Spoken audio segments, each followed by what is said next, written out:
The Perseverance rover is filling up tubes just like this with rocky material from Mars, and it's my job to protect them. What kind of testing are we doing now to make sure that they survive their journey back to Earth? Let's take a look.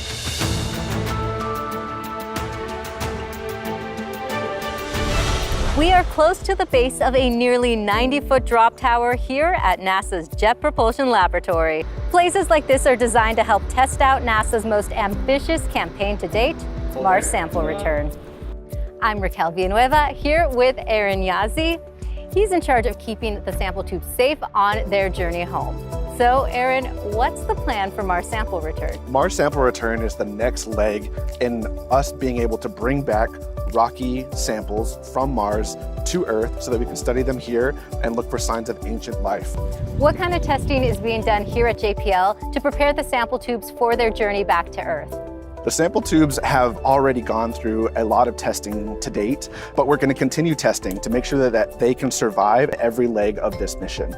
Some of them involved mimicking Mars's environment, practice robotic handling of the tubes, making sure that they can survive each of those steps, the launch environment, the landing environment.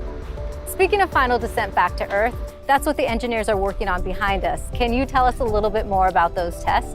The tower behind me is actually able to mimic the event from when the canister holding the sample tubes will land back on Earth. One of the designs that we're currently testing out is what kind of crushable material we might want to use inside of that assembly.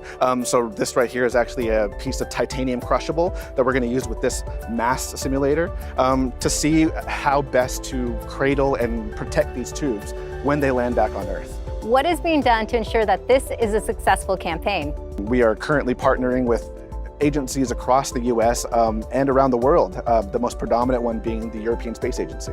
We're actually working on building 100 more test tubes that we can distribute to all these teams so they can do all their testing and ensure that everything will work like they designed it to. What are you most excited about when it comes to Mars sample return? I am really excited about all the information that these little rock samples hold inside them, and especially the exciting probability that we could find ancient life. For me personally, I come from an area in the US that looks like Mars. The Navajo Nation is a rocky desert landscape, and it really reminds me how similar rocky planets in our solar system can be. It's a very cool perspective to bring with you. Thank you for your time, Aaron. Thank you.